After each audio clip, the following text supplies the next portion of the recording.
ప్రభునందు ప్రియ పరిశుద్ధ దేవుని కుమారులారా, దేవుని కుమార్తెలారా, యేసుక్రీస్తు ప్రశస్త హెచ్చింపు నామములో మీ అందరికీ వందనాలు. అలాగే దేవునికి స్తోత్రాలు.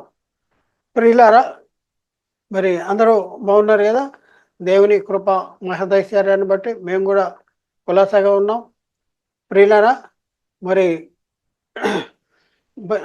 లేఖనాల్లో ఉన్నటువంటి మరొక అద్భుతమైన అంశం ద్వారా మరొకసారి మీ చేరువలోనికి వచ్చి ఈ రీతిగా మరి మీతో ఈ వాక్యాన్ని పంచుకుంటానికి దేవుడు మాకు అనుగ్రహించిన గొప్ప ఆధిక్యతను బట్టి దేవునికి మరొకసారి కృతజ్ఞతాస్తుతులు చెల్లిస్తున్న దేవునికి స్తోత్రాలు.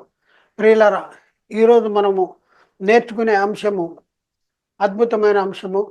చాలా జాగ్రత్తగా పరిశీలన చేయండి, ఆలోచన చేయండి, అర్థం చేసుకోండి, సత్యాన్ని గ్రహించడానికి ప్రయత్నం చేయండి.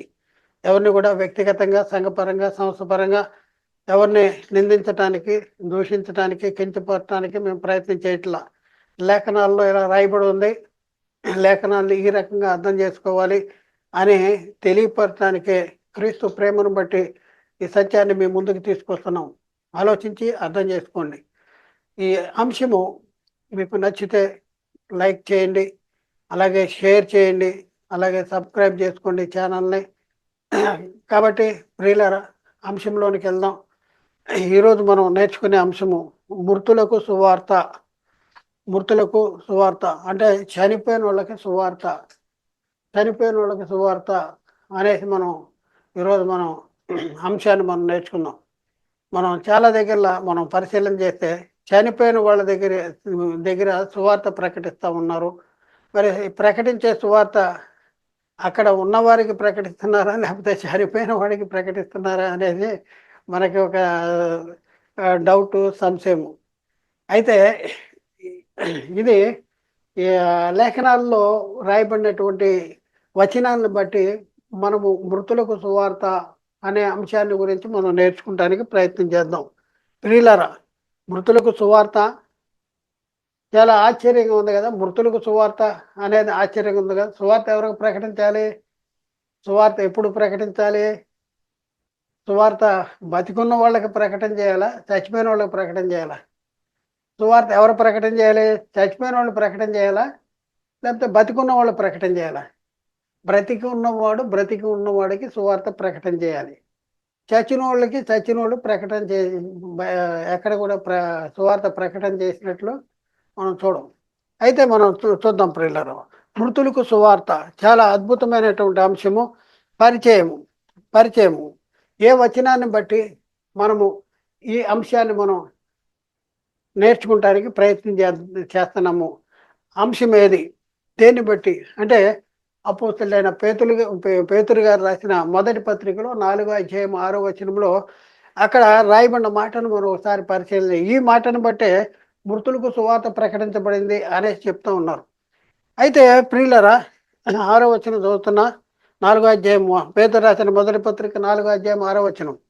మృతులు శరీర విషయంలో మానవరీత్యా తీర్పు పొందినట్లును, ఆత్మ విషయంలో దేవుని బట్టి జీవించినట్లును వారికి కూడా సువార్త ప్రకటించబడింది. ఎవరికి కూడా సువార్త ప్రకటించబడిందంట? మృతులకు సువార్త ప్రకటించబడింది. వీళ్ళు ఏ మృతులు వీళ్ళు అంటే శరీరంలో ఉన్న మృతులు, శరీరాలు కలిగి ఉన్న మృతులు.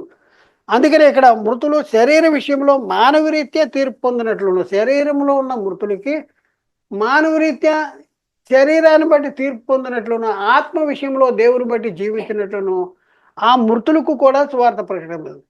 ఎవరి మృతులు? ఈ మృతులు ఎవరు?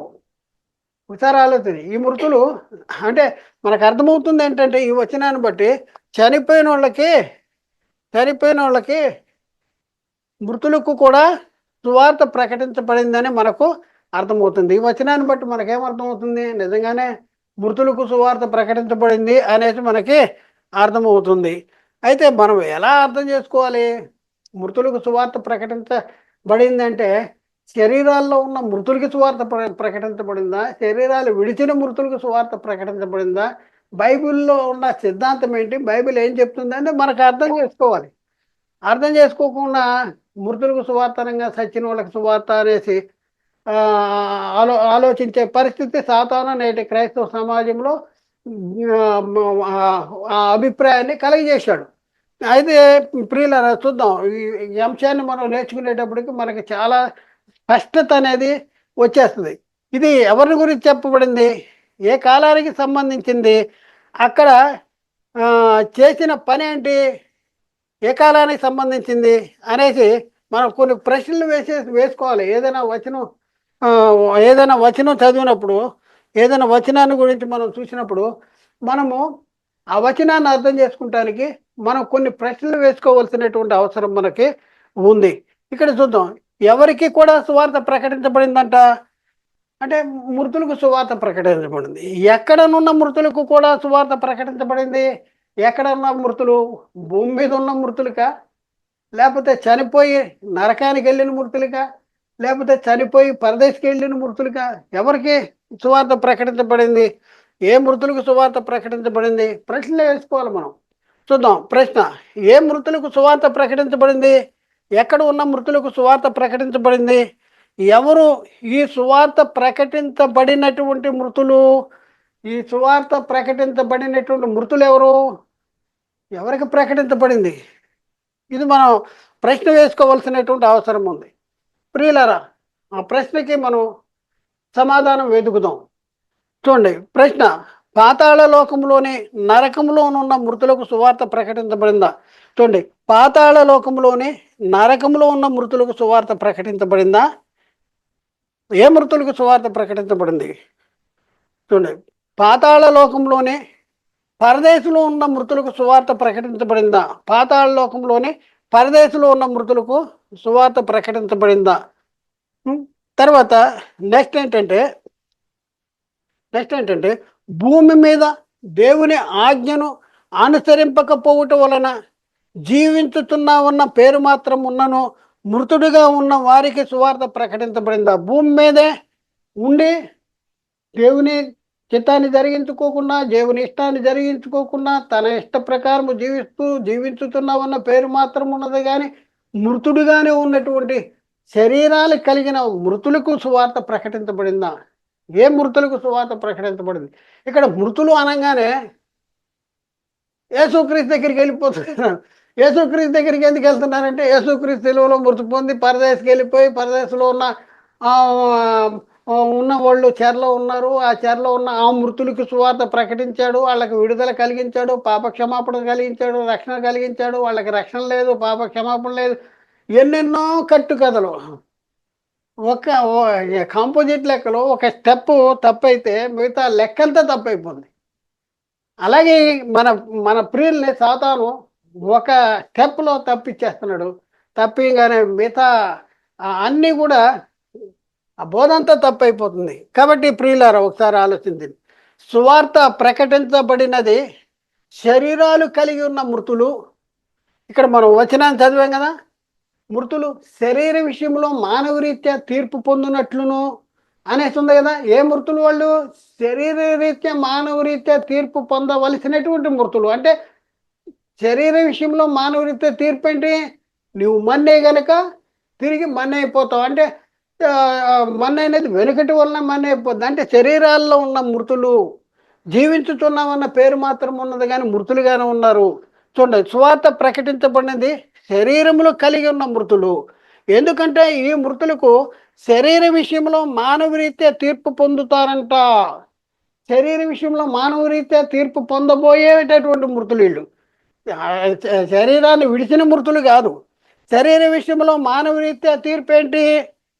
నీవు మన్నే గనక తిరిగి మన్నైపోదువు అనేది శరీర విషయంలో మానవరీత్యా తీర్పు. ప్రతివాడు కూడా పుట్టినవాడు గిట్టక మానడు, మరణము పొందక బ్రతుకు నరుడు ఎవడు అంటాడు. నువ్వు మన్ను గనక తిరిగి మన్ను అయిపోతావు.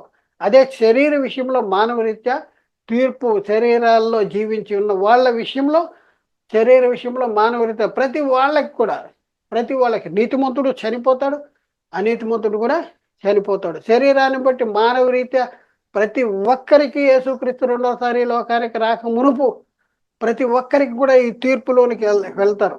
అయితే ఈ శరీర విషయంలో మానవునిస్తే తీర్పు పొందిన తర్వాత, అంటే చనిపోయిన తర్వాత, ఆత్మ విషయంలో దేవుని బట్టి జీవించినట్లును, అంటే ఆత్మ విషయంలో దేవుని బట్టి జీవించినట్లును వారికి సువార్త అంటే సువార్త ప్రకటించబడితే, ఆ ప్రకటించబడిన సువార్తకు లోబడితే వాళ్ళు శారీరకంగా చనిపోయినా కూడా ఆత్మ మాత్రం దేవుని బట్టి జీవించే ఉంటుంది. అంటే నరకానికి మాత్రం వెళ్ళదు. జీవించి ఉంటుందంటే నరకానికి మాత్రం వెళ్ళదు అనేది మనం అర్థం చేసుకోవాలి. 1 పేతురు 4:6 మృతులు శరీర విషయంలో మానవరీత్యా తీర్పు పొందినట్లును, ఆత్మ విషయంలో దేవుని బట్టి జీవించినట్లును వారికి కూడా సువార్త ప్రకటించబడింది. ప్రియులారా, నేటి క్రైస్తవ సమాజంలో మృతులకు సువార్త అనే అంశమును గూర్చి ఉన్న అపోహ ఒకసారి పరిశీలన చేద్దాం. ఎలాంటి అపోహ కలిగి ఉన్నారు, ఎలాంటి అపార్థాలు, లేఖనాలు ఎలా అపార్థం చేసుకుంటున్నారు, సాతాను ఏ రీతిగా మరి మనల్ని మోసం చేసి లేఖనాల్లో ఉన్న సత్యాన్ని గ్రహించలేనటువంటి పరిస్థితుల్లో చేసి దేవునికి దూరంగా చేయాలనేటువంటి ఆలోచన కలిగి ఉన్నాడు అనేసి మనం చూద్దాం. ఒకసారి పరిశీలన చేద్దాం. ప్రియులరా, ఇక్కడ మనం చూస్తే పై వచ్చిన ప్రకారం మృతులు సువార్త ప్రకటించబడింది, మృతులకు ప్రకారం మృతులు సువార్త ప్రకటించబడింది అని నమ్ముతున్నారు. మృతులకు సువార్త ప్రకటించబడింది, ఈ వచనం ప్రకారం మృతులకు సువార్త ప్రకటించబడింది అనేసి నమ్ముతున్నారు. ఎక్కడ ఉన్న మృతులకు సువార్త ప్రకటించబడింది అని చెప్తున్నారు అంటే చెరలో ఉన్న ఆత్మలకు సువార్త ప్రకటించబడిందని చెప్తున్నారు. ఈ చెరలో ఉన్న ఆత్మలే ఎవరో, ఎక్కడున్న చెరలో ఉన్న ఆత్మలు ఏంటి, ఎంత గందరగోళం ఏంటి, చెరలో ఉన్న వాళ్ళకి సువార్త ప్రకటించబడింది ఏంటి? చూడండి, ఎక్కడ చెరలో ఉన్న ఆత్మలకు సువార్త ప్రకటించబడింది అని ప్రశ్నిస్తే పరదేశే చెరని, ఈ పరదేశు అనబడిన చెరలో ఉన్న ఆత్మలకు సువార్త ప్రకటించబడింది అని నమ్ముతున్నారు. పరదేశి చెర, ఆ పరదేశంలో ఉన్న వాళ్ళకి సువార్త ప్రకటించబడింది అని నమ్ముతున్నారు. దీన్ని నిరూపించడానికి వాళ్ళు ఒక వచనాన్ని చూపిస్తున్నారు. ఈ కింది వచనాన్ని చూపిస్తూ ఉన్నారు. ఆ వచనం ఏంటో కూడా మనం చూద్దాం. పేతురు రాసిన మొదటి పత్రిక 3:19 అక్కడ మనం పరిశీలన చేస్తే, దేవుని దీర్ఘశాంతం ఇంకను కనిపెట్టుచుండినప్పుడు పూర్వము నోవాహు దినములలో వాడ సిద్ధపరుచుండగా అవిధేయులైన వారి ఎద్దుకు, అనగా చెరలో ఉన్న ఆత్మల ఎద్దుకు ఆయన ఆత్మరూపిగానే వెళ్ళి వారికి ప్రకటించను. ఇక్కడ మనం పరిశీలన చేస్తే సందర్భం ఏంటి, కాలం ఏంటి ఒకసారి ఆలోచించండి. ఏ సందర్భంలో దేవుడు నోవాహుతో జల ప్రళయం వస్తుంది, వాడ సిద్ధపరచుకో అని చెప్పిన కాలంలో నోవాహు ద్వారా మరి అక్కడ జీవించుతున్నామనే పేరు మాత్రం ఉంది, కానీ పాపం అనే చెరలో ఉన్న వాళ్ళకి, చెరలో ఉన్న ఆత్మలకి, చెరలో ఉన్న ఆత్మల యొద్దకు వెళ్ళి ఆయన ఆత్మరూపిగానే ఒక ఆత్మగా వెళ్ళిపోయి చెప్పేశాడా? ఒక ఆత్మ వెళ్ళి చెప్తే వాళ్ళు నమ్ముతారా? నమ్మరు. ఆత్మరూపుగా వెళ్ళానంటే అర్థం ఏంటి? నోవాహు ద్వారా ఆయన సువార్త ప్రకటన చేశారు. నోవాహు ద్వారా వాళ్ళకి ప్రకటించడం అనేది జరిగింది. ఆయన ఆత్మరూపుగానే వెళ్ళి వారికి ప్రకటించెను. ఆ వాడలో కొందరు, అనగా 8 మంది రక్షణ పొందిరి. ఇక్కడ ప్రకటించబడింది, అప్పుడు ప్రకటించబడింది ఏంటి? అప్పుడున్న కాలంలో సువార్త. ఇక్కడ సువార్త ప్రకటించబడింది వారికి, ప్రకటించను అని ఉంది, కానీ ఆ ప్రకటించింది ఇప్పుడు మనము ప్రకటించే సువార్త కాదు. అది అక్కడ ప్రకటించేది ఏంటి? జలప్రళయం వస్తుంది, తప్పించుకోవాలంటే వాళ్ళలోకి రండి అని చెప్పడమే అప్పటి కాలంలో వారికి సువార్త. అయితే ప్రియులరా, ప్రశ్న వేసుకుందాం. ఈ మృతులకు సువార్త ప్రకటించబడింది ఎవరు? ఎవరు ఈ మృతులకు సువార్త ప్రకటించబడింది ఎవరు అని ప్రశ్నిస్తే సమాధానం ఇలా ఉంటుంది. మృతులకు సువార్త ప్రకటించింది ఎవరయ్యా అని అంటే వాళ్ళు ఏం చెప్తున్నారో చూద్దాం. యేసుక్రీస్తు ఈ మృతులకు సువార్త ప్రకటించాడు అని చెప్తున్నారు. సందర్భమేమో నోవాహు కాలంలోదైతే ఆయన ఆత్మరూపిగానే వెళ్ళి అక్కడ సువార్త ప్రకటించాడు అనేసి అక్కడ రాయబడి ఉంటే, ఆ కాలం ఏ కాలము అనేది అర్థం అది మాకు అవసరం లేదు. మృతులకు సువార్త ప్రకటించబడిందని అక్కడ ఉంది కాబట్టి అదే ఇది అనేసి చెప్తా ఉన్నారు. అది ఏ సందర్భంలో అంటే యేసుక్రీస్తు అంట మృతులకు సువార్త ప్రకటించాడని చెప్తున్నారు. యేసుక్రీస్తు మృతులకు ఎప్పుడు సువార్త ప్రకటించాడు? ఎక్కడున్న మృతులకు సువార్త ప్రకటించాడు అంటే ఎప్పుడు ప్రకటించాడు, ఎలా ప్రకటించాడు అని వారిని ప్రశ్నిస్తే వారిచ్చే సమాధానం ఇలా ఉంటుంది. చూద్దాం ప్రియులరా. యేసుక్రీస్తు సిలువలో మృతి పొంది పరదేశికి వెళ్ళి పరదేశంలో ఉన్న వారికి సువార్త సువార్త ప్రకటించాడు అని చెప్తున్నారు. అసలు పరదేశంలో ఉన్న వారికి సువార్త అవసరము అని చెప్తున్నారు. పరదేశంలో ఉన్నవారికి కూడా సువార్త అవసరం. పరదేశంలో ఉన్నవారికి సువార్త అవసరమా? ఒకసారి ఆలోచన చేసుకోవాలి. పరదేశికి వెళ్ళాడంట, పరదేశంలో ఉన్నవారికి సువార్త ప్రకటించాడు అని చెప్పేటటువంటి పరిస్థితి మనం చూస్తూ ఉన్నాం. పరదేశంలో ఉన్న వారికి సువార్త అవసరమా అని ప్రశ్నిస్తే వారిచ్చే సమాధానం ఎలా ఉంటుంది? పరదేశి ఒక చెరనే, పరదేశంలో ఉన్న వారికి పాప క్షమాపణ అవసరమని చెప్తున్నారు. అది చెర, పాప క్షమాపణ అవసరము అని చెప్తున్నారు, చాలామంది చెప్తున్నారు. ఇంకా మనం చూస్తే ఈ పరదేశంలో ఉన్న వారికి రక్షణ అవసరం అంట. అందుకే పరదేశంలో ఉన్న వారికి సువార్త ప్రకటించబడింది అనేసి నమ్ముతున్నారు. పరదేశంలో ఉన్న వాళ్ళకి రక్షణ అవసరం కాబట్టి పరదేశికి యేసుక్రీస్తు సిలువలో మృతి పొంది పరదేశికి వెళ్ళి వాళ్ళకి సువార్త ప్రకటించాడు అని నమ్ముతున్నారు. అందుకనే యేసుక్రీస్తు సిలువలో మృతి పొంది పరదేశికి వెళ్ళి అక్కడ చెరలో ఉన్న ఆత్మలకు సువార్త ప్రకటించి వారిని చెరపట్టిన పరదేశం అనే చెరను చెరగా పట్టుకుపోయాడు. వారిని చెరపట్టిన పరదేశం అనే చెరను చెరగా పట్టుకుపోయాడు అని చెప్తున్నారు. ఇంకేం చెప్తున్నారు చూడండి. పరలోకంలో అది ఎక్కడ పెట్టేశాడంట? కొంతమంది ఏమో పరలోకంలో పెట్టాడని కొంతమంది చెప్తా ఉంటుంటే, మరి కొంతమంది ఏమో పరదేశం అనే చెరను చెరగా పట్టుకుని పోయి మూడవ ఆకాశంలో పెట్టేశాడు అనేసి చెప్పేవాళ్ళు కొంతమంది ఉన్నారు. వారు ఇంకా ఇలా చెప్తున్నారు. ఎలా చెప్తున్నారు? ఇవన్నీ కూడా వాళ్ళు లేఖనాల్ని అర్థం చేసుకోక అపోహపడుతూ అపార్థము చేసుకుంటూ లేఖనాల్ని తప్పుగా ప్రకటించేటటువంటి పరిస్థితి. ఇప్పుడు నేను చెప్పేది వాళ్ళు తప్పుగా ప్రకటన చేస్తున్నారు. నేను చెప్పేది కాదు. అంటే నేను ఈ మాటలు నేను చెప్పట్ల, వాళ్ళు ఈ మాటలు చెప్తున్నారు అని చెప్తున్నా. వారు ఇంకా ఈ అసత్య బోధకులు ఇంకా ఏం చెప్తున్నారంటే క్రీస్తు శిలువ మరణము వరకు పరదేశ పాతాళ లోకంలోనే ఉండేది అని చెప్తున్నారు. యేసుక్రీస్తు శిలువ మరణం వరకు పాతాళ లోకంలో ఉండేది. క్రీస్తు పునరుద్ధానం పొందినప్పుడు క్రీస్తు చెరను అంటే పరదేశం అనే చెరను పట్టుకొని పోయి మూడో ఆకాశంలో పెట్టేశాడు అని చెప్పేటటువంటి పరిస్థితి మనం చూస్తూ ఉన్నాం. పరదేశం అనే చెరనంట, పరదేశం అనే చెరనే మూడో ఆకాశంలో ఎక్కడో పెట్టేశాడు అని చెప్తున్నారు. కనుక అప్పటి నుండి చనిపోయిన నీతిమంతులు మూడవ ఆకాశంలోనున్న పరదేశకు వెళుతున్నారు అని చెప్తున్నారు. మరి యేసుక్రీస్తు మొదటి రాకడ వరకు శిలువ మరణం వరకు కూడా, శిలువ మరణ పునరుద్ధానం వరకు కూడా చనిపోయినటువంటి నీతిమంతులు చనిపోయినటువంటి వారు పరదేశకు వెళ్ళేవాళ్ళంట. యేసుక్రీస్తు పునరుద్ధానం అయినప్పుడు ఆ చరణ తీసుకెళ్ళి మూడో ఆకాశంలోనూ లేకపోతే పరలోకంలో పెట్టేస్తే అప్పటి నుంచి చనిపోయిన వాళ్ళు ఎక్కడికి వెళ్తున్నారు అంటే డైరెక్ట్గా మూడో ఆకాశానికి వెళ్ళిపోతున్నారు కొంతమంది, పరలోకానికి వెళ్ళిపోతున్నారు కొంతమంది చెప్పేటటువంటి పరిస్థితి ఉంది. భవిష్యత్తులో యేసుక్రీస్తు రెండవ రాకడలో క్రీస్తుతో కూడా వచ్చే పరిశుద్ధులు ఈ మూడో ఆకాశంలోనున్న పరదేశంలోనున్న వారేనని నమ్ముతున్నారు. యేసుక్రీస్తు రెండోసారి వస్తాడని లేఖనాల్లో రాయబడి ఉన్నాయి. అవును, నిజము. అయితే క్రీస్తు తన పరిశుద్ధుల్ని వెంట పెట్టుకొస్తాడు అనేసి లేఖనాల్లో రాయబడి ఉంది. అయితే క్రీస్తుతో కూడా వచ్చే పరిశుద్ధులు ఎవరు? యేసుక్రీస్తు రెండోసారి ఈ లోకానికి వచ్చినప్పుడు క్రీస్తు వచ్చే పరిశుద్ధులు ఎవరు అంటే ఇదిగో వీళ్ళే.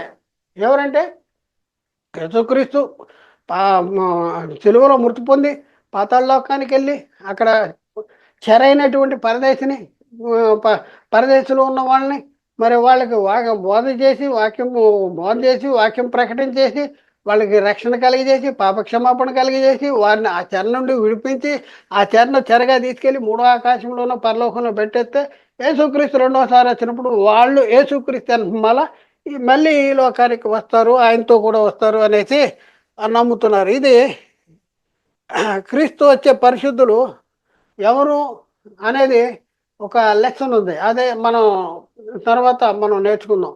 కాబట్టి వాళ్ళు బోధించే బోధ తప్పు. యేసుక్రీస్తు వచ్చే పరిశుద్ధులు ఆ, ఆ, ఏది చెర నుండి విడిపిస్తే ఆయన పరలోకంలోనూ మూడో ఆకాశంలో పెట్టేస్తే వాళ్ళే యేసుక్రీస్తు రెండవ రాకల్లో క్రీస్తు వస్తారు, వాళ్ళే పరిశుద్ధులు అని చెప్పే బోధ శుద్ధ అబద్ధం.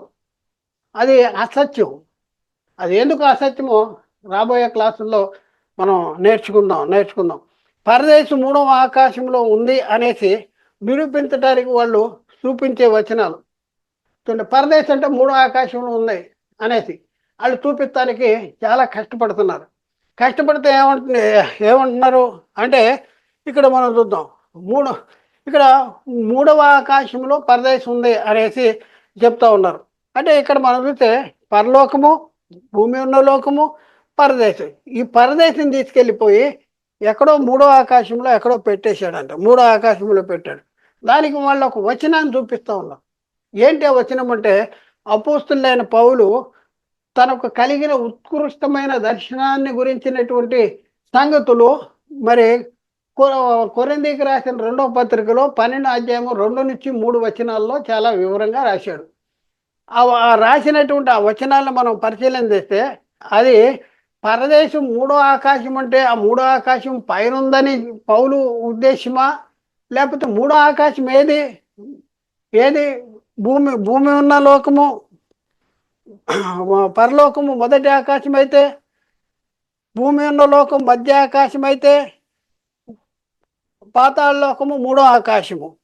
ఈ రకంగా మనం లెక్క పెట్టుకోవాలా? మూడో ఆకాశం అంటే ఇంకొక ఎక్కడో ఉంది తలెత్తుకుని ఇదిగో పక్షులు ఎగిరేది ఒక ఆకాశం అయితే, విమానాలు ఎగిరేది ఇంకొక ఆకాశం అయితే, రెండో ఆకాశం అయితే, దానికి పైన మూడో ఆకాశం ఉంది అనేసి అక్కడి నుంచి యేసుక్రీస్తు వచ్చినప్పుడు వాళ్ళని తీసుకొస్తాడు అనేసి అదే కరెక్టా? ఒకసారి మనం ఆలోచించాలి. అసలు మూడో ఆకాశం అంటే ఏంటి? మూడో ఆకాశం అంటే ఎక్కడో ఉందా, లేకపోతే పాతాళ లోకాన్నే మూడో ఆకాశం అంటారా? ఒకసారి మనం పరిశీలన చేద్దాం. ఇక్కడ మనం చూస్తే క్రమము మొదటి ఆకాశము, మధ్య ఆకాశము, ఆ తర్వాత మూడవ ఆకాశం. ఇది రెండవ ఆకాశం, మూడవ ఆకాశం. దీన్నే మధ్య ఆకాశం, మధ్యలో ఉంది కాబట్టి మధ్య ఆకాశము అంటారు. అయితే ఇక్కడ వాళ్ళు చూపించే వచనం ఏంటంటే, పౌలు గారు కొరింథీకి రాసిన 2వ పత్రికలో 12వ అధ్యాయం 2-3 వచనాల్లో, క్రీస్తునందున్న ఒక మనిషిని నేను ఎరుగుదును, అతడు 14 సంవత్సరముల కిందట మూడవ ఆకాశమును కొనుపోబడెను, అతడు శరీరంతో కొనుపోబడను నేను ఎరుగును, శరీరము లేక కొనుపోబడను నేను ఎరగను, అది దేవునికే తెలియను. అట్టి మనిషిని నేను ఎరుగుదును, అతడు పరదేశంలోనికి కొనుపోబడి వసింపశక్యముగానే మాటలు వినెను, ఆ మాటలు మనుష్యుడు నోటితో పలుకకూడదు అని అంటాడు. ఇక్కడ మనం చూస్తే మొట్టమొదట పౌలు కలిగిన దర్శనంలో ఒక మనుషుడంట మూడో ఆకాశానికి కొనుపోబడ్డాడంట. మూడో ఆకాశంలో ఎక్కడ కొనుపోబడ్డాడు అంటే అతడు పరదేశంలోనికి కొనుపోబడ్డాడు. మనం కూడా చెప్తాం, ఒక మనిషి అమెరికా నుంచి ఇక్కడికి వచ్చాడు అనుకోండి, నేను ఇండియా వెళ్ళాను అంటాడు. ఇండియాలో ఎక్కడికి వెళ్ళాడు? హైదరాబాదా, ఢిల్లీయా, లేకపోతే ముంబయా, లేకపోతే కలకత్తానా, ఎక్కడికి వెళ్ళాడు అనేది తర్వాత వివరణ. వెళ్ళింది మూడో ఆకాశమే. ఆ తర్వాత మూడో ఆకాశంలో ఎక్కడికి వెళ్ళాడంటే అతడు పరదేశకు కొనుపోబడను అనేసి అక్కడ రాయబడి ఉంది. కాబట్టి ప్రియులరా, మరి ఒకసారి ఆలోచించండి. ఈ బోధ చేస్తున్న మన ప్రియులకు ఈ మూడో ఆకాశం యొక్క భావము అర్థం కాలేదు. మూడో ఆకాశం అంటే పైకి చూడాలా, పైకి మూడో ఆకాశం అంటే పైనే ఉంటుంది అనేసి అపార్థం చేసుకుని ఈ చెరగా తీసిపోయి పైకి ఎక్కడో పెట్టేశాడు, యేసుక్రీస్తు వచ్చే పరిశుద్ధులు వాళ్ళే అనేసి అసత్యాన్ని బోధిస్తూ ఉన్నారు. అందుకనే వారి అసత్యాన్ని బోధిస్తున్నారు. మన ప్రియులు బోధ చేస్తున్న ఈ బోధ ఎందుకు అసత్యము మనం ఇప్పుడు పరిశీలన చేద్దాం. వీళ్ళు చేస్తున్న బోధ ఎందుకు అసత్యము? క్రీస్తు యేసు సిలువలో మృతి పొంది పరదేశకు వెళ్ళి అక్కడ ఉన్న వారికి సువార్త ప్రకటించాడు అని చెప్తా ఉన్నారు. అవును కదా, చాలామంది అదే చెప్తున్నారు. యేసుక్రీస్తు సిలువలో మృతి పొంది పాతాళ లోకంలో పరదేశకి వెళ్ళాడు. అక్కడ పాతాళ లోకంలో పరదేశు అనే చెర అయితే ఆ చెరలో చెరపట్టబడినటువంటి ఆత్మలకి ఆయన బోధ చేశాడు అనేసి చెప్తా ఉన్నారు. ఇంకేం చెప్తున్నారు? లో ఉన్న వారికి పాప క్షమాపణ నిమిత్తము కూడా యేసుక్రీస్తు సిలువలో రక్తం చిందించాడు అని అంటారు. పరదేశంలో ఉన్న వాళ్ళకి యేసుక్రీస్తు రక్తం చిందించాడా? పరదేశంలో అంటే యేసుక్రీస్తు యేసుక్రీస్తు శిలువ మరణము పొందక మునుపు చనిపోయినటువంటి చనిపోయి పరదేశకు వెళ్ళిన వాళ్ళకు కూడా యేసుక్రీస్తు రక్తం చిందించాడా? అంటే ధర్మశాస్త్ర ప్రకారం ధర్మశాస్త్ర ప్రకారం జీవించిన ప్రజలు చనిపోయి పరదేశకు వెళ్తే వాళ్ళకు కూడా క్రీస్తు రక్తము అవసరమా? చాలా చాలా జాగ్రత్తగా పరిశీలన చేశాను. పరదేశంలో ఉన్న వారికి సువార్త అవసరమా? ఒకసారి ఆలోచించి, సువార్త అవసరమా? పరదేశం వెళ్తున్నటువంటి వారు పాపుల నీతిమంతుల? పరదేశకు వెళ్ళే వాళ్ళు పాపులు వెళ్తారా, నీతిమంతులు వెళ్తారా? పరదేశంలో ఉన్న వారికి రక్షణ పొందవలసిన అవసరం ఉందా, లేకపోతే డైరెక్ట్గా వాళ్ళు యేసుక్రీస్తు రెండోసారి వచ్చినప్పుడు వాళ్ళు మార్పు చెంది క్రీస్తు దగ్గరికి వెళ్ళి క్రీస్తు పరలోకానికి తండ్రికి తీసుకువెళ్ళి తండ్రికి అప్పగిస్తాడా? ఒకసారి పరలోకంలో ఉన్న వారికి రక్షణ అవసరమా? వాళ్ళు పాపులా, లేకపోతే వాళ్ళు నీతిమంతులా? పరదేశంలో ఉన్న వారికి రక్షణ నిమిత్తం యేసుక్రీస్తు సిలువలో రక్తం చిందించాడా? వాళ్ళు పాపుల? పరదేశంలో ఉన్న వాళ్ళు పాపుల, పరిశుద్ధులు? ఎవరు వెళ్తారు? పరిశుద్ధులు వెళ్తారా, పాపులు వెళ్తారా? పాత నిబంధన కాలంలో మృతి పొంది పరదేశకు వెళ్ళిన వారికి రక్షణ అవసరమా? వారి రక్షణ నిమిత్తము యేసుక్రీస్తు సిలువలో రక్తము చిందించాడా? పరదేశంలో ఉన్న వారికి మరలా సువార్త ప్రకటించవలసిన అవసరం ఉన్నదా? యేసుక్రీస్తు పరదేశంలో ఉన్న వారికి సువార్త ప్రకటించి వారికి రక్షణను అనుగ్రహించాడా? ఇవన్నీ కూడా మనకి చాలా ప్రశ్నలు వచ్చేస్తాయి.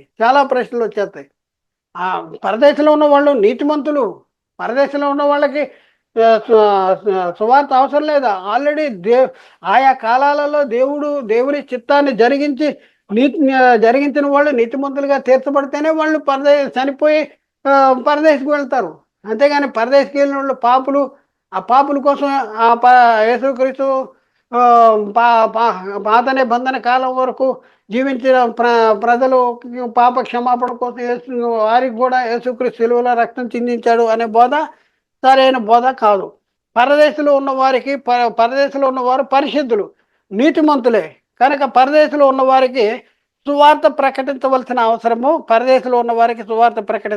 అవసరము లేనే లేదు. సువార్త బ్రతికి ఉన్న వారికే ప్రకటన చేయాలి. ఈ ఫండమెంటల్ రూల్స్ అనమాట ఇది. సువార్త ఎవరికి ప్రకటన చేయాలో కూడా తెలియదు. సువార్త ఎవరు ప్రకటన చేయాలో కూడా తెలియదు. బతికున్న వాళ్ళు చేయాలి, బతికున్న వాళ్ళకి చేయాలి. చచ్చినోడికి ప్రకటన చేస్తాం కాదు సువార్త. చూడండి, బ్రతికి ఉన్న వారికే సువార్త ప్రకటన చేయాలి. బ్రతికి ఉన్నప్పుడే సువార్త విని రక్షణ పొందాలి, లేక నీతిమంతుడిగా తీర్చబడాలి. బతికి ఉన్నప్పుడే రక్షణ పొందాలి, నీతిమంతుడిగా తీర్చబడాలి. ఎప్పుడు? బతికి ఉండంగానే సువార్త వినాలి, బతికి ఉండంగానే సువార్త ప్రకటించబడాలి, అది వినాలి. విన్న వాళ్ళు లోబడి సువార్త ప్రకారము జరిగించవలసిన కార్యాలు జరిగించి నీతిమంతుడిగా తీర్చబడి పాప క్షమాపణ జరిగించవలసిన అవసరం ఉంది.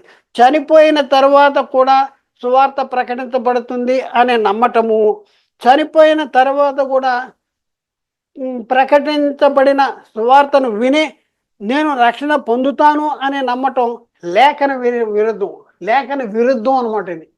ఇది సిద్ధాంతం కాదు, అసలు బైబిల్ సిద్ధాంతం కాదు.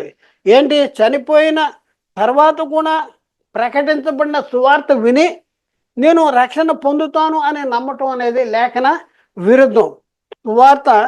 సువార్తను బ్రతికి ఉన్నవారే ప్రకటన చేయాలి. చూడండి, సువార్తను ఎవరు ప్రకటన చేయాలి? బతికి ఉన్నవాళ్ళే. సువార్తను బ్రతికి ఉన్న వారికే ప్రకటన చేయాలి, చచ్చిన వాళ్ళకి కాదు. సువార్తను బ్రతికి ఉన్న వారికే ప్రకటన చేయాలి. చనిపోయి అగ్ని జ్వాలలలో యాతన పడుతున్న ధనవంతుడికి అక్కడ సువార్త ప్రకటించబడదు. అక్కడ చూద్దాం, అక్కడ ఉన్నటువంటి వెసులుబాటు ఎలా ఉంది. లోకా సువార్తలో 16, 22, 23, 24, 25, 26 వచనాలు. ఆ దరిద్రుడు చనిపోయి దేవదూతల చేత అబ్రాహాము రొమ్మున అనుకుంటూ కొనుక్కోబడెను. ధనవంతుడు కూడా చనిపోయి పాతి పెట్టబడెను. అప్పుడు అతడు పాతాళములో బాధపడుతూ కన్నులెత్తి దూరము నుండి అబ్రహామును అతని రొమ్మున ఆనుకుని లాజరును చూచెను. ఏమన్నాడు? తండ్రి అయిన అబ్రహామా నాయందు ఈ నాయందు కనికరపడి తన వేలుకొన్న నీటిలో ముంచి నా నాలుగు చల్లార్చుటకు లాదన్న పంపుము, నేను ఈ అగ్ని జ్వాలలో యాతన పడుతున్నానని కేకలు వేశాను. అందుకు అబ్రహాం అంటున్నాడు, కుమారుడా, నీవు నీ జీవితకాలం ముందు నీకు ఇష్టమైనట్లు సుఖమును అనుభవించేటివి, అలాగే లాజరు కష్టమును అనుభవించనని జ్ఞాపకము చేసుకునుము. ఇప్పుడైతే వాడు ఇక్కడ నెమ్మది పొందుతున్నాడు, నీవు యాతన పడుతున్నావు. అలాగే 16:26 వచనం, లూకా 16:26. అంతేకాక ఇక్కడ ఏం చెప్తున్నాడు, ఇక్కడి నుండి మీ ఎందుకు మీ ఎందుకు దాటగోరు వారు దాట జాల పోకుండునట్లును, అక్కడి వారు మా ఎందుకు దాటి రాజాలకుండునట్లును మాకును మీకును మహా అగాధము ఉంచబడి ఉన్నది అంటాడు. మహా అగాధం ఉంది అక్కడి నుంచి ఒక దగ్గర నుంచి ఇంకో దగ్గర దాటడానికి వీల్లేదు. నెమ్మది పొందే స్థలం నుంచి వేదనకరమైన స్థలము కానీ, వేదన పొందుతున్న స్థలము నుంచి నెమ్మది పొందే స్థలానికి కానీ దాటి పోజాలకున్నట్లు మహా అగాధం ఉందంట. కాబట్టి బ్రతికి ఉన్న మరి భూమి మీద అప్పుడు ధనవంతుడు అడుగుతా ఉన్నాడు, అక్కడి నుంచి ఇక్కడి నుంచి అక్కడికి దాటిపోజాలకున్నట్టు మీకు మాకు మధ్య అగాధం ఉందని చెప్పంగానే ధనవంతుడికి బుద్ధి వచ్చేసి అప్పుడు ధనవంతుడు ఏమని అడుగుతున్నాడు అబ్రాహామునే అంటే, అయ్యా నాకు 5 సహోదరులు ఉన్నారు భూమి మీద, వారు ధనవంతుడికి తెలుసు వారు తప్పనిసరిగా ఇక్కడికి వచ్చేస్తారు, నా దగ్గరికి వస్తారు అని తెలిసింది. ఆయన అంటాడు, నువ్వు ఈ వేదనకరమైన స్థలమునకు రాకున్నట్లు వారికి ప్రకటించుటకు లాదన పంపించు అని చెప్తా ఉన్నాడు. చూడండి, నా తండ్రిని పంపించంటాడు. బ్రతికి ఉన్న మోషేయు అప్పుడు ఏం చెప్తున్నాడు ధనవంతుడితో అబ్రహాము, బతికి ఉన్నారు, అక్కడ సేవకులు ఉన్నారు, మోషేయు ప్రవక్తలు ఉన్నారు. మీ సహోదరులు బ్రతికి ఉన్నటువంటి ప్రవక్తలు, మోషేయు ప్రవక్తలు ఉన్నారు, వారి బోధనాలే. మృతుల్లో ఉండి ఒకడు లేచి వెళ్తే వాళ్ళు మారు మనసు పొందరు, వారు వినవలను. మృతుల్లో ఉండి ఒకడు లేచినను వారు నమ్మరని చెప్పను. చనిపోయిన వాళ్ళు బతికున్న వాళ్ళు బోధ చేస్తాం కుదరదు, బతికున్న వాళ్ళు చనిపోయిన వాళ్ళకి బోధ చేస్తాం కూడా కుదరదు. బోధ ఎప్పుడు జరగాలి? బతికి ఉన్న వాళ్ళకి బతికి ఉండగానే బోధ జరగాలి. మరి మృతులకు సువార్త అని చెప్పేసి ఎక్కడికెక్కడికో బైబిల్ సిద్ధాంతానికి వ్యతిరేకమైన సంగతులు చెప్పడం అనేది మరి లేఖన విరుద్ధం. ఇక్కడ చూడండి, అబ్రహాం గారు చెప్తున్నాడు, ధనవంతుడు అడుగుతున్నాడు. అప్పుడు అతడు, తండ్రి, అలాగైతే నాకు 5 సహోదరులు ఉన్నారు, వారు ఈ వేదనకరమైన స్థలమునకు రాకుండా వారికి సాక్ష్యం ఇచ్చటికే నా తండ్రి ఇంటికి వారిని పంపవాలని నిన్ను వేడుకొనుతున్నాను నేను. అందుకు అబ్రహాం అంటాడు, వారి యొద్ద మోషేయు ప్రవక్తలు ఉన్నారు, వారి మాట వినాలి. అలాగా అయితే మా వాళ్ళ అంత మామూలుగా చెప్తే వినేవాళ్ళు కాదు అని చెప్పేసి, అది తెలుసు కదా అంటాడు. అలాగనవద్దు. చూడండి, లోకాసువార్త 16:30-31. అతడు, తండ్రివైన అబ్రహామా, అలాగనవద్దు, మా వాళ్ళు అంత ఈజీగానే లోబడేవాళ్ళు కాదు, అలాగనవద్దు. మృతులలో నుండి ఒకడు వారి యొద్దకు వెళ్ళి నేడల వారు మారు మనసు పొందరు. వీళ్ళు ఎలాంటి వాళ్ళు అంటే, చచ్చినోడు వచ్చి చెప్తేనే మారు మనసు పొందరు, బతికున్న వాళ్ళు చెప్తే మారు మనసు పొందరు. అందుకనే నరకానికి వెళ్ళాడు. ధనవంతుడు చనిపోయి పాతి పెట్టబడినప్పుడు అతడు పాతాళంలో బాధపడుతున్నాడు. అందుకతడు మోషేయు ప్రవక్తలు చెప్పిన మాట వారు విననేడల మృతుల్లో ఉండి ఒకడు లేచిన వారు నమ్మరని అతనితో చెప్పను. అబ్రహాం అంటున్నాడు ధనవంతుడితో, మోషేయు ప్రవక్తలు ఉన్నారు, బతికున్న వాళ్ళు ఉన్నారు, అక్కడ బతికున్న వాళ్ళు మీ సహోదరులు బతికున్నారు, వాళ్ళకి చెప్పాలి. వాళ్ళ మాట వినకపోతే చచ్చిన వాళ్ళు మృతుల్లో ఉండి వాళ్ళు లేచి వెళ్ళినా కూడా వాళ్ళు ఆ మాట వినరు అంటాడు. గమనించవలసినటువంటి విషయం ఏంటంటే, పరదేశుకు నీతిమంతులే వెళ్తారు. పరదేశకు ఎవరు వెళ్తారు? నీతిమంతులు వెళ్తారు. పరదేశకి నీతిమంతులు వెళ్తారు. చూడండి, పరదేశంలోనున్న వారిలో ప్రతి వానికి తెల్లని వస్త్రం వేయబడింది కనుక పరదేశంలో ఉన్న వారికి సువార్త అవసరం లేదు. పరదేశకి ఎవరు వెళ్తారు? నీతిమంతులు వెళ్తారు. పరదేశంలో ఉన్నవారుకి తెల్లని వస్త్రం ఏంది? వాళ్ళు ఎవరికి తీర్పు తీర్చమంటున్నారు? భూనివాసులకు తీర్పు తీర్చండి అంటున్నాడు. కాబట్టి వీళ్ళు రెడీ టు గో పరలోకం పరలోకం వెళ్తానికి సిద్ధంగా ఉన్నారు అంతే. వాళ్ళు ఇంకా పాపులు కాదు. వాళ్ళకి ఇంకా సువార్త ప్రకటించవలసిన అవసరం లేదు. ఈ బోధ ఎంత ఎంత తప్పుడు బోధ జరుగుతుందో ఒకసారి ఆలోచించండి. కనుక పరదేశంలో ఉన్న వారికి సువార్త అనేది అవసరము లేదు. ప్రకటన గ్రంథం 6వ అధ్యాయం 9 నుంచి 11 వచనాలు మనం చూస్తే, ఆయన 5వ ముద్ర విప్పినప్పుడు దేవుని వాక్యము నిమిత్తము తామిచ్చిన సాక్ష్యము నిమిత్తము వధించబడిన వారి ఆత్మల్లో బలిపీఠం కింద చూచితిని. వారంటున్నారు, నాదా సత్య స్వరూపి పరిశుద్ధుడా, ఎందాక తీర్పు తీర్చకయు మా రక్తము నిమిత్తము భూనివాసులకు ప్రతిదండన చేయకయు ఉందుమని బిగ్గరగా కేకలు వేశారు. భూనివాసులకి ప్రతిదండన చేయి అనేసి వాళ్ళు కేకలు వేస్తూ ఉన్నారు. మరి వాళ్ళు వాళ్ళు ఎలాంటి పరిస్థితుల్లో ఉన్నారు? వాళ్ళు పాపులా అంటే పాపులు కాదు, నీతిమంతులు. వారిలో ప్రతి వానికి తెల్లని వస్త్రం వేయబడింది. ఇంకేముంటాడు, వారి వల్లనే చంపబడబో వారి ఎక్కయు సహదాసులు ఎక్కయు లెక్క పూర్తి వరకు ఇంకా కొంచెం కాలము విశ్రమించండి. విశ్రమిస్తున్నారు వాళ్ళు. వాళ్ళు పాపులు కాదు, వేదన పొందట్లేదు, విశ్రమిస్తున్నారు.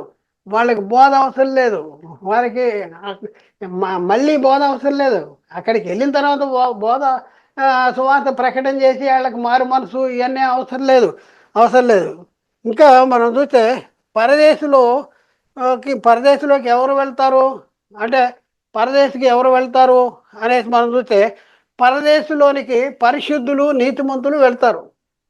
పరిశుద్ధులు నీతిమంతులు వెళ్తారు. ప్రశ్న, సిలువలో మృతి పొందిన యేసుక్రీస్తు పరదేశికి వెళ్ళటం వల్ల మనకేం అర్థమవుతుంది?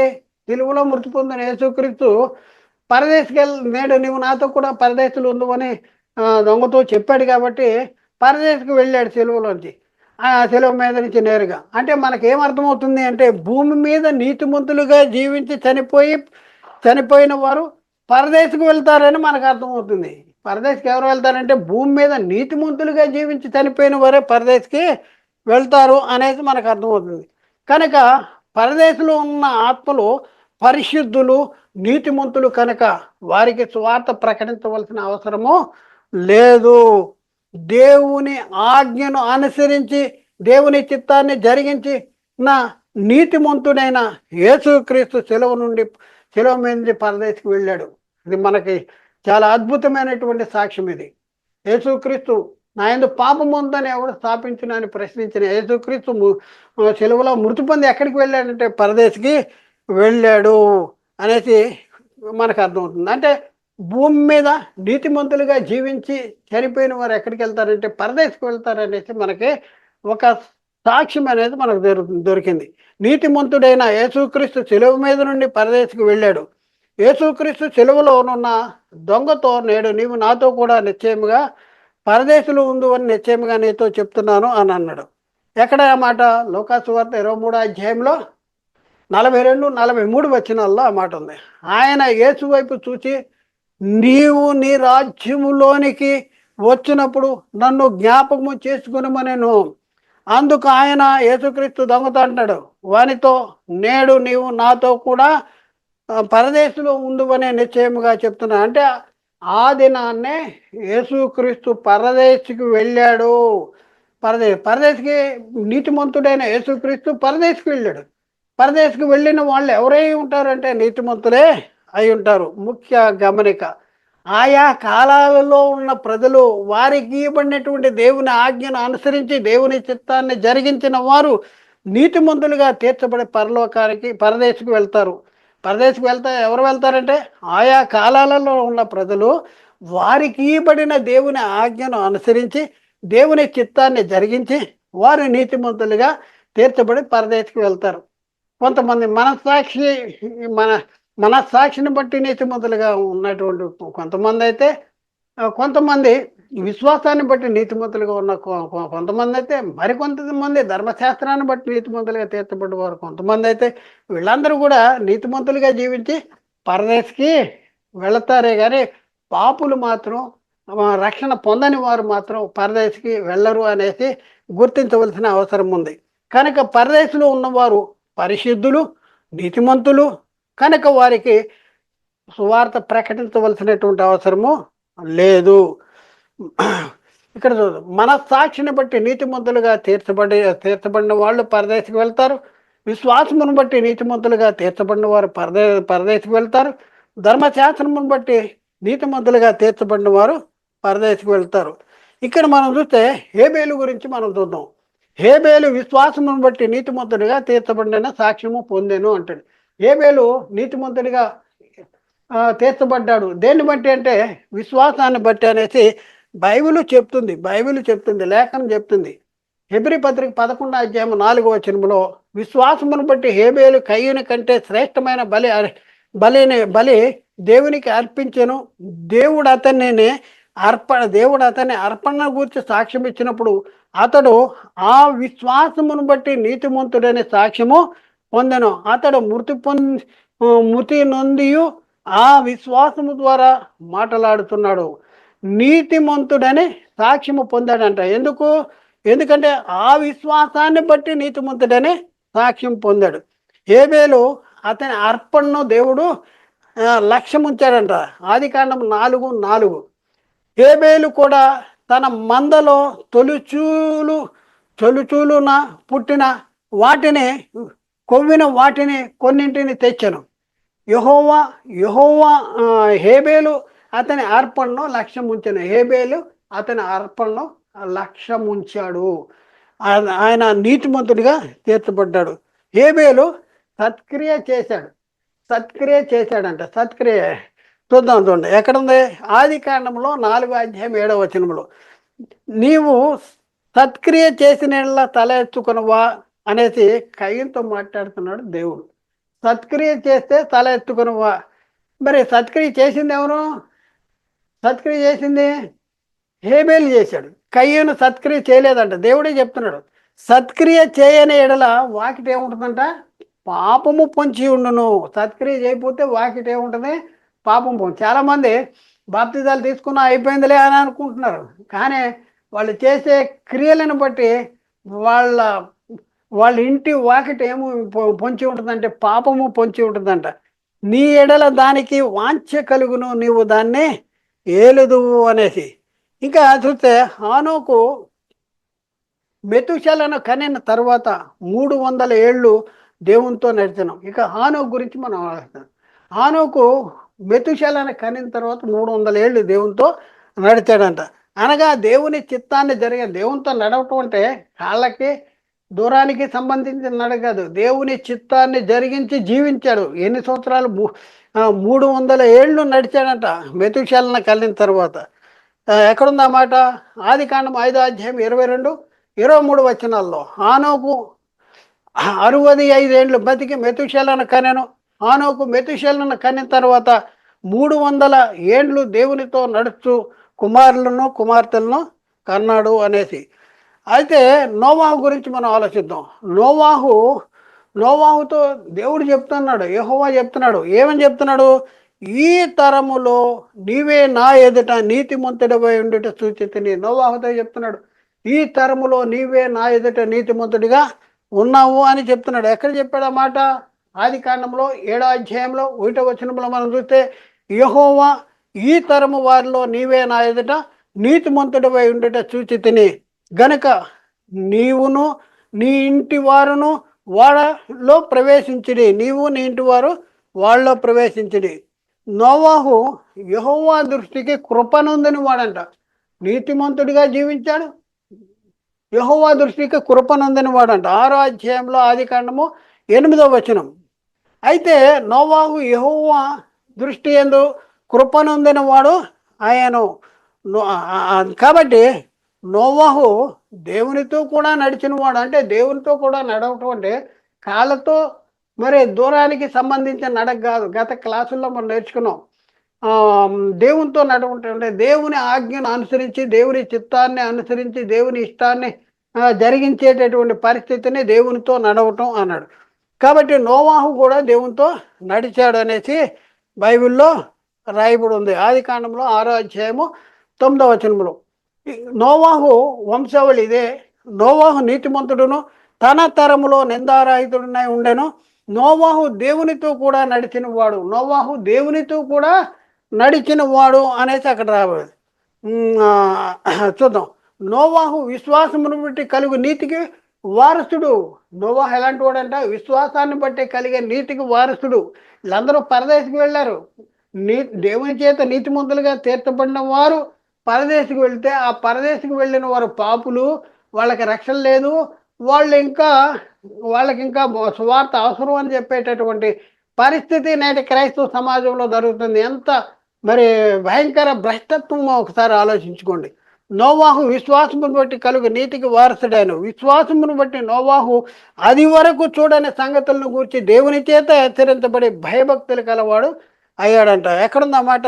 హెబ్రీ పత్రికలో 11వ అధ్యాయంలో 7వ వచనం మనం పరిశీలన చేస్తే, విశ్వాసమును బట్టి నోవాహు అది వరకు చూడని సంగతులను గూర్చి దేవుని చేత హెచ్చరించబడి భయభక్తులు గలవాడై తన ఇంటి వారి రక్షణ కొరకు ఒక ఓడను సిద్ధపరిచెను. అందువలన అతడు లోకము మీద నేరస్థాపన చేసి విశ్వాసమును బట్టి అతడు నీతిమంతు విశ్వాసమును బట్టి కలుగు నీతికి వారసుడు. ఎవరు విశ్వాసాన్ని బట్టి కలిగి నీతికి వారసుడు అంటే నోవాహు. మరి నోవాహు పాప? నోవాహుకి నోవాహుకి రక్షణ అవసరమా? ఆయన పరదేశికి వెళ్ళిపోయాడు, ఆల్రెడీ నీతిమంతుడిగా తీర్చబడ్డాడు. పరదేశికి వెళ్ళిపోతే ఆయనకి సువార్త అవసరమా? మనకే లేఖనాలు అర్థం చేసుకుంటాం మన చేతగాక.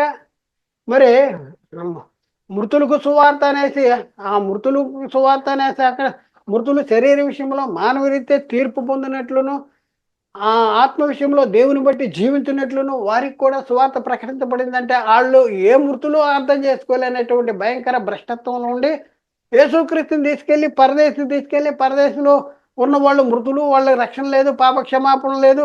కాబట్టి వాళ్ళకి క్రీస్తు చేత బోధ చేపించే అమాయక చక్రవర్తులు, అమాయక బోధకులు, మరి సాతాను చేత ఆపరేట్ అవుతున్నటువంటి బోధకులు, సాతాను చేత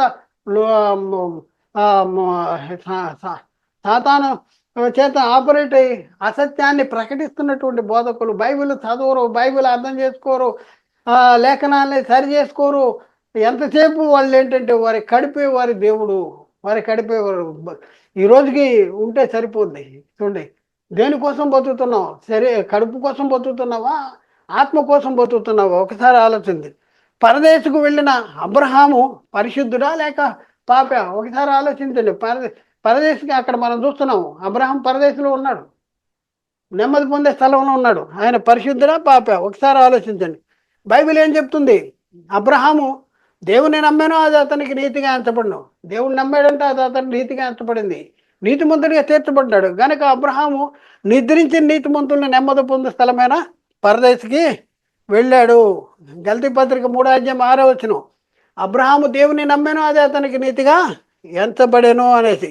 అలాగే రోమాపత్రిక 4వ అధ్యాయం 18, 19, 20, 21, 22 వచనాలు, నీ సంతానం ఎలాగుండుననే చెప్పిన దాన్ని బట్టి తాను అనేక జనములకు తండ్రి అగునట్లు నిరీక్షణకు ఆధారం లేనప్పుడు అతడు నిరీక్షణ కలిగి నమ్మాను. మరియు అతడి విశ్వాసమును బట్టి బలహీనుడి కాక రమారమే 100 ఏండ్ల వయసు గలవాడై ఉండి అప్పటికి తన శరీరము మృతతుల్యమైనట్టును శారా గర్భము మృతతుల్యమైనట్టును ఆలోచించిన కానీ మృతతుల్యమైపోయింది. కానీ ఆలోచించాడు, కానీ ఏం చేశాడు? అవిశ్వాసమును బట్టి దేవుని వాగ్దానమును సందేహింపక దేవుని మహిమపరిచి ఆ వాగ్దానము చేసిన దానిని నెరవేర్చుటకు సమర్థుడని రూఢిగా విశ్వసించి విశ్వాసం వలన బలము పొందెను. అందుచేత అది అతనికి నీతిగా ఎంతబడింది. నీతిమంతుడైన అబ్రహాము పరదేశికి వెళ్తే అబ్రహాముకు బోధ కావాలి, పరదేశంలో ఉన్న వారికి బోధ కావాలని చెప్పి వాళ్ళు మరి ఎలాంటి పరిస్థితుల్లో ఉన్నారో, ఎలాంటి భయంకర భ్రష్టత్వంలో ఉన్నారో ఒకసారి ఆలోచించండి. అబ్రహాము పిలువబడినప్పుడు విశ్వాసమును బట్టి ఆ పిలుపుకు లోబడ్డాడు. హెబ్రీ పత్రిక 11వ అధ్యాయం 8వ వచనం, అబ్రహాము పిలువబడినప్పుడు విశ్వాసమును బట్టి ఆ పిలుపుకు లోబడి తాను స్వాస్థ్యముగా పొందనన్న ప్రదేశమునకు బయలు వెళ్ళను, మరియు ఎక్కడికి వెళ్ళవలనో అది ఎరుకే బయలు వెళ్ళను. అలాగే అబ్రహాం గురించి ఏముంది? అబ్రహాము దేవుని స్నేహితుడు. అబ్రహాం ఎవరంట? దేవుని స్నేహితుడు అనే లేఖనాల్లో రాయబడింది. యెషయా గ్రంథంలో 41:8 వచనంలో నా సేవకుడైన ఇశ్రాయేలు, నేను ఏర్పరచుకున్న యాకోబు, నా స్నేహితుడైన అబ్రహాము సంతానమా. నా స్నేహితుడు ఎవరంటున్నాడు? దేవుడు చెప్తున్నాడు, నా స్నేహితుడైన అబ్రహాము సంతానమా అనేసి. అలాగే యాకోబు పత్రికలో 2:23 కాబట్టి అబ్రహాము దేవుని నమ్మెను, అది అతనికి నీతిగా ఎంచబడును అనే లేఖనము నెరవేర్చబడను, మరియు దేవుని స్నేహితుడని అతనికి పేరు కలిగను. ఎవరికి? అబ్రహాముకి. దేవుని స్నేహితుడు, దేవుని దేవుని స్నేహితుడు, ఆ నీతిమంతుడిగా తీర్చబడినటువంటి వాడు, పరదేశికి వెళ్ళిన వాడు, నెమ్మది పొందుతున్నవాడు. మరి ఆయనకి, అబ్రహాముకి మళ్ళీ సువార్త అవసరమా? ఒకసారి ఆలోచించండి. ఎవరికి సువార్త కావాలి? బతికున్న వాళ్ళ సువార్త కావాలా? చచ్చిపోయిన వాళ్ళ సువార్త కావాలా? ఒకసారి అబ్రహాము విశ్వాసులకు తండ్రి అంట. రోమపత్రిక 4:12 మరియు సున్నతి గల వారికి తండ్రి ఎగుటకు అతను తండ్రి ఎగుటకు అనగా సున్నతి మాత్రం పొందిన వారు గాక మన తండ్రి అయిన అబ్రహాముకు సున్నతి పొందక మునుపు అతనికి కలిగిన విశ్వాసం యొక్క అడుగు జాడలను బట్టి నడుచుకున్న వారికి తండ్రి ఎగుటకు అతడు ఆ గుర్తు పొందెను అంటాడు. 17 చూద్దాం. తాను విశ్వసించిన దేవుని ఎదుట అనగా మృతులను సజీవులుగా చేయవాడను, లేని వాటిని ఉన్నట్టుగానే పిలిచేవాడినైనా దేవుని ఎదుట అతడు మనందరికీ తండ్రి ఉన్నాడు. ఇందును గూర్చి నిన్ను అనేక జనములకు తండ్రిగా నియమించి తిని అని వ్రాయబడి ఉన్నది. రోమపత్రిక 4:18 నీ సంతానం ఎలాగుండునని చెప్పిన దాన్ని బట్టి తాను అనేక జనములకు తండ్రి ఎగునట్లు నిరీక్షణకు ఆధారం లేనప్పుడు అతను నిరీక్షణ కలిగి నమ్మాను. ప్రియులారా, ఒకసారి అదేవిధంగా ధనవంతుడు లాజరు గురించి పరిశీలన చేస్తే ఇద్దరు కూడా చూడండి, ఇద్దరు కూడా నీతిమంతులైతే ఇద్దరు ఎక్కడికి వెళ్ళిపోవాలి? పరదేశికి వెళ్ళాలి. ఇద్దరు అనీతిమంతులైతే ఎక్కడికి వెళ్ళాలి? వేదనకరమైన స్థలానికి వెళ్ళాలి. అలా వెళ్ళలేదు వాళ్ళిద్దరూ. చూద్దాం, చూడండి. ధనవంతుడు లాజరు గురించి పరిశీలన చేద్దాం. ఇద్దరు అనీతిమంతులు అయి ఉంటే ఇద్దరు కూడా నరకానికే వెళ్ళి ఉండాలి, వేదనకరమైన స్థలంలోకి వెళ్ళాలి. అయితే ఇద్దరు నీతిమంతులై ఉంటే ఇద్దరు కూడా పరదేశికే వెళ్ళి ఉండాలి. కానీ ఇద్దరు ఒకే దగ్గరికి వెళ్ళలేదు. నీతిని జరిగించిన అబ్రహామేమో పరదేశికి వెళ్ళాడు. తన ఇష్టం వచ్చినట్లు జీవించినటువంటి ధనవంతుడేమో వేదనకరమైన స్థలానికి వెళ్ళినట్టు మనం చూస్తున్నాం. ధనవంతుడేమో అనీతిమంతుడుగా జీవించాడు గనక నిద్రించిన అనీతిమంతులు ఉండే స్థలమైన వేదనకరమైన స్థలానికి వెళ్ళాడు. అలాగే లాజరు నీతిమంతుడిగా జీవించాడు కనుక నిద్రించిన నీతిమంతులు వెళ్ళే స్థలమైన పరదేశికి వెళ్ళాడు. దానికి లూకా సువార్త 16:22-25, లూకా సువార్త 16:20-25 మనం చూడవచ్చు.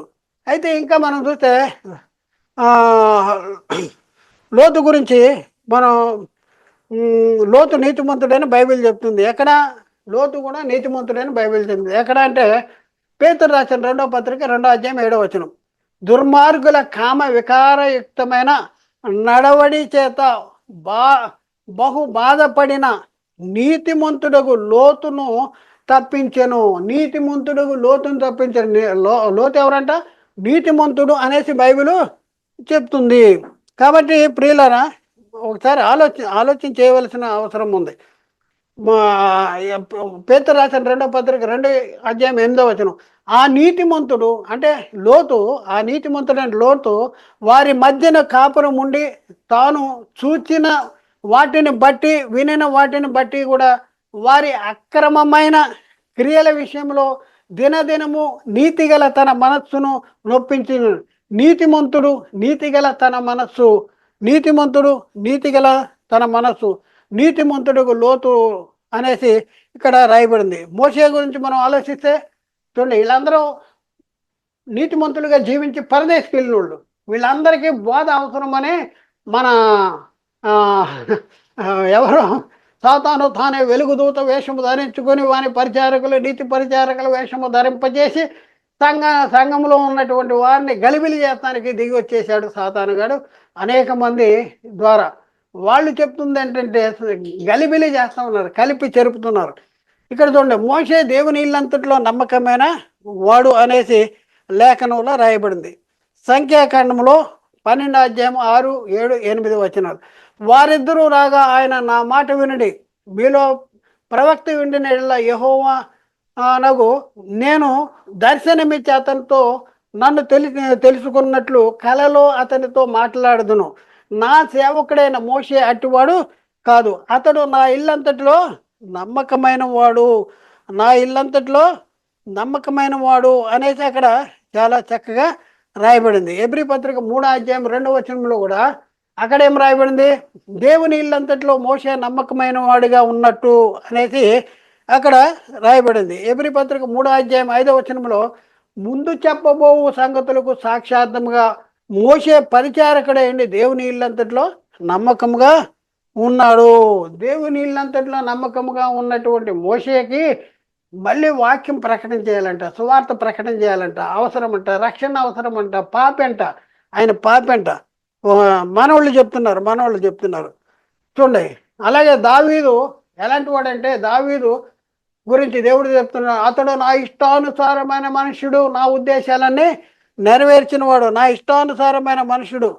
అపోస్తుల కార్యాలు 13వ అధ్యాయం 22వ వచనంలో సౌలుని, మొదటి రాజైన సౌలుని తొలగించి ఇశ్రాయేలీలు రెండో రాజునే నియమించవలసి వచ్చిన అప్పుడు అక్కడ చెప్తున్నాడు, తరువాత అతన్ని తొలగించి దావీదును వారికి రాజుగా ఏర్పరచను, మరియు ఆయన అంటే దేవుడు, నేను యెష్షై కుమారుడైన దావీదును కనుగొంటిని, అతడు నా ఇష్టానుసారమైన మనుషుడు, నా ఉద్దేశాలన్నీ నెరవేర్చనని చెప్పి అతనిని గురించి సాక్ష్యం ఇచ్చాను. ఎవరిని గురించి?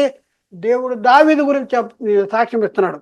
దావీదు దేవుడు కోరుకున్నవాడు, నేను కోరుకున్నవాడు ఇతడే అనేది చెప్తా ఉన్నాడు. ఎక్కడ? సమూయేలు రాసిన మొదటి పత్రిక 16వ అధ్యాయం 12వ వచనంలో అతడు వాడిని పిలిపించు, రాజును చేయాలన్న పరిస్థితుల్లో ఇక్కడ సౌలుకి ప్రతిగా మరొక రాజునే ఎన్నుకోవాలనే పరిస్థితుల్లో ఇక్కడ మనం చూస్తే అతడు వాడిని పిలిపించి లోపలికి తోడుకొని వచ్చాను. అతడు ఎర్రని వాడును, చక్కని నేత్రములు గలవాడును, చూచుటకును సుందరమైన వాడినై ఉండెను. అతడు రాగానే నేను కోరుకున్నవాడు ఇతడే, నీవు లేచి అభిషేకించమని యెహోవా సెలవిచ్చాడు. కాబట్టి ప్రియులారా, మరి ఇక్కడ దావీదు దేవుడు కోరుకున్నటువంటి వాడు. కాబట్టి ముఖ్య గమనిక ఆలోచించాలి, అర్థం చేసుకోవాలి. చూడండి, గనక నీతిమంతులే పరదేశకు వెళ్తారని మనకు అర్థమైంది. పరదేశకు ఎవరు వెళ్తారు? నీతిమంతులు. కనుక పరదేశంలో ఉన్నవారు పరిశుద్ధులు, నీతిమంతులు. కనుక పరదేశంలో ఉన్న వారికి స్వార్థ ప్రకటించవలసిన అవసరం లేదు. పరదేశంలో ఉన్నవారు పాపులు కాదు. పరదేశంలో ఉన్న వాళ్ళకి రక్షణ పొందిన వారు పరదేశకు వెళ్తారు. అక్కడికి వెళ్ళిన తర్వాత రక్షణ అవసరం లేదు. వాళ్ళకి అక్కడికి వెళ్ళిన తర్వాత, పరదేశకి వెళ్ళిన తర్వాత సువార్త ప్రకటించవలసినటువంటి అవసరము లేదు. పరదేశంలో ఉన్నవారు సువార్త ప్రకటించవలసిన అవసరం లేదు. కనుక యేసుక్రీస్తు సిలువలో మృతి పొంది ఆత్మరూపుగా పరదేశకు వెళ్ళి అక్కడ ఉన్న నీతిమంతులకి ఆత్మలకు సువార్త ప్రకటించలేదు. మరి సువార్త ప్రకటించాడు. అక్కడ మనం చూస్తే ఆయన ఆత్మరూపుగానే వెళ్ళి వారికి సువార్త ప్రకటించాడు. ఆ కాలం ఏ కాలము? నోవాహు కాలంలో. నోవాహు కాలంలో ఉన్నవారికి ఆత్మరూపుగానే వెళ్ళి నోవాహు ద్వారా సువార్త ప్రకటించబడటం అనేది జరిగింది.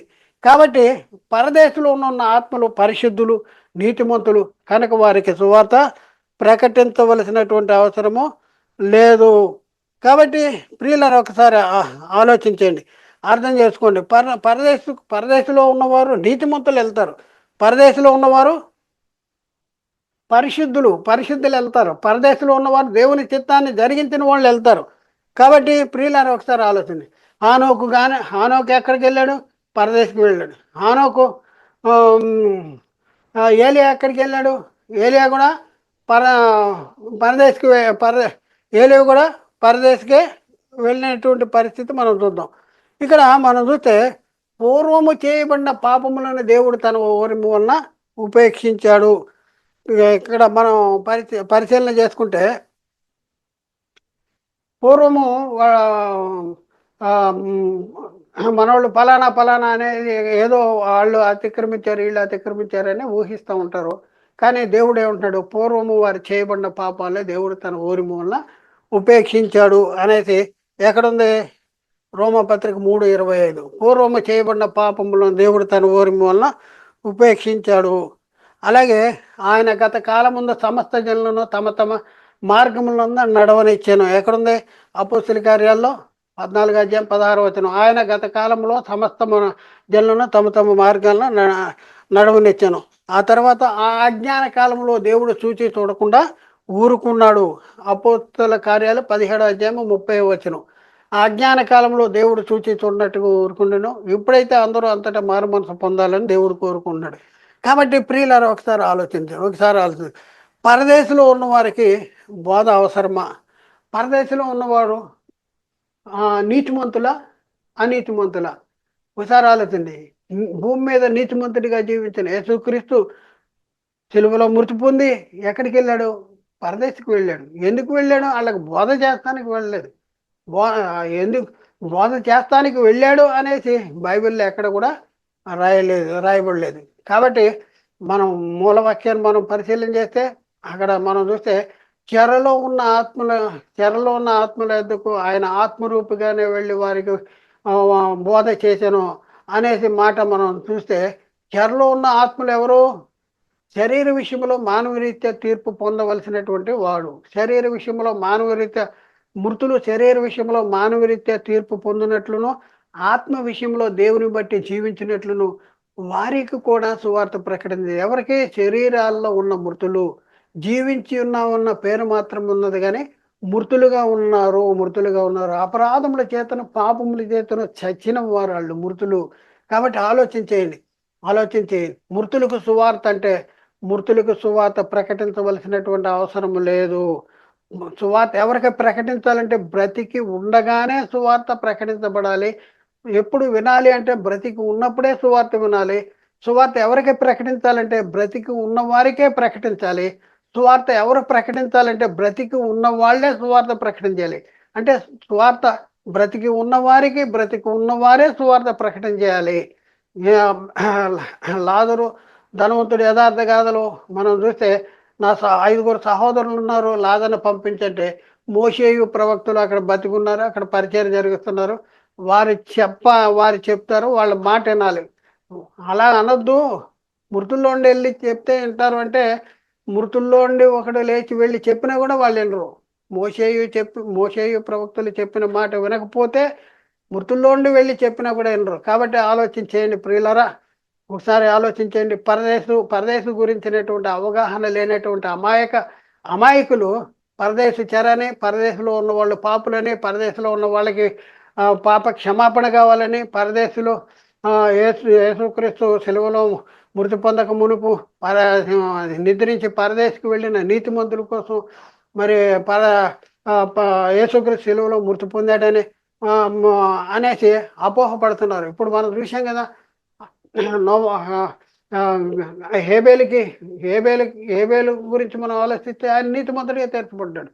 నోవాహు గురించి నీతిమంతుడిగా తీర్చబడ్డాడు. లోతు గురించి నీతిమంతుడిగా తీర్చబడ్డాడు. అబ్రాహాం గురించి నీతిమంతుడిగా తీర్చబడ్డాడు. మోసే గురించి నీతిమంతుడిగా తీర్చబడ్డాడు. వీళ్ళందరూ కూడా నీతిమంతులుగా తీర్చబడి మరి పరదేశికి వెళితే వాళ్ళకి పాప క్షమాపణ కావాలి, రక్షణ కావాలి, వారికి సువార్త ప్రకటన చేయాలి అనేసి ఈ అసత్య బోధ చేస్తున్నటువంటి పరిస్థితి నేటి క్రైస్తవ సమాజంలో జరుగుతుంది. కాబట్టి ఆలోచించండి, అర్థం చేసుకోండి. మరి ప్రియులార జాగ్రత్తగా గమనించవలసిన, సువార్త ఎవరికి ప్రకటన చేయాలి? ఒకసారి ఆలోచించండి. బతికున్న వాళ్ళకి ప్రకటన చేయాలి. సువార్త ఎవరు ప్రకటన చేస్తారు? బ్రతికి ఉన్న వాళ్ళే ప్రకటన చేయాలి. బ్రతికి ఉన్న వాళ్ళకే సువార్త ప్రకటన. మృతులకు సువార్త అంటే చచ్చిన వాళ్ళకే సువార్త ప్రకటన. మనవాళ్ళు చాలామంది చచ్చిన తర్వాత ఆయన పండుకోబెట్టి వాళ్ళకి సువార్త చెప్పేటటువంటి పరిస్థితి. సమాధుల దగ్గరికి వెళ్ళి సువార్త చెప్తున్నారు. సువార్త సమాధుల దగ్గరికి వెళ్ళి చెప్పాలి. ఒకసారి ఆలోచన, సమాధుల దగ్గరికి వెళ్ళి అక్కడ సువార్త చెప్తా ఉన్నారు. ఏంటి? సాతాను అజ్ఞానంలో ముంచేశాడు. అజ్ఞాన అంధకార భ్రష్టత్వంలో దించేసి నిత్య జీవానికి అపాత్రులుగా చేస్తున్నటువంటి పరిస్థితుల్లో క్రీస్తు ప్రేమ మమ్మల్ని బలవంతం చేయటం ద్వారా ఈ సత్యాన్ని మీ దగ్గరికి తీసుకురావడానికి మేము ప్రయత్నం చేశాం. మీరు ఆలోచించండి, అర్థం చేసుకోండి, సత్యాన్ని గ్రహించడానికి ప్రయత్నం చేయండి. మరి లోబడతారా మీ ఇష్టం, లోబడరా మీ ఇష్టం. దేవుడు మిమ్మల్ని దీవించి ఆశీర్వదించును గాక. ఆమెన్. అందరికీ వందనాలు. దేవునికి స్తోత్రాలు.